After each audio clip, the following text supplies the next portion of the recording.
यहाँ पर डी एक non zero n by n real matrix है और n की वैल्यू 2 या 2 से बड़ी है, यानी कि जो डी है उसका साइज 2/2 से ग्रेटर या 2 हो सकता है, यानी कि डी 3/3 की भी हो सकती है और डी 4/4 का भी हो सकता है।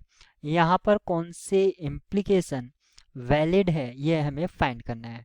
तो हम समझ लेते हैं, अगर किसी मैट्रिक्स का डिटर्मिनेंट नॉन ज़ीरो है, मान लीजिए determinant not equals to zero है, ये इम्प्लाई करता है कि उसकी रैंक, या इफ एंड ओनली इफ कह सकते हैं, rank of that matrix is equals to size of the matrix.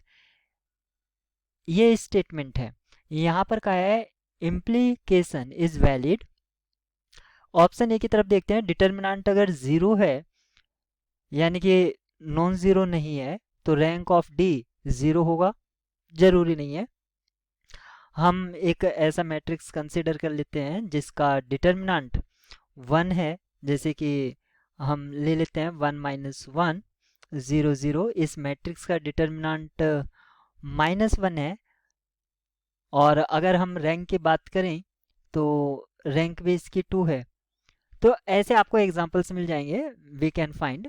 या आप ऐसा समझ सकते हैं जैसे 1 1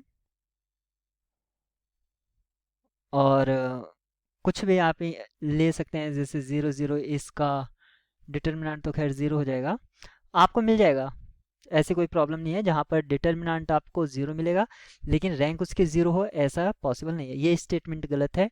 ऑप्शन बी देखिए, डिटर्मिनेंट अगर 1 है यानी कि नॉट इक्वल्स टू 0 है तो उसकी रैंक 1 नहीं होगी, उसकी रैंक 1 नहीं होगी, यानी कि उसकी रैंक होगा क्या, उसकी रैंक होगी n। तो ये स्टेटमेंट आपकी सही है। अगर रैंक 1 है तो डिटर्मिनेंट 0 होगा, क्योंकि रैंक n से लेस है तो डिटर्मिनेंट आपका 0 होगा। ये स्टेटमेंट आपका गलत है। अगर रैंक n है तो डिटर्मिनेंट आपका 1 के बराबर नहीं होगा।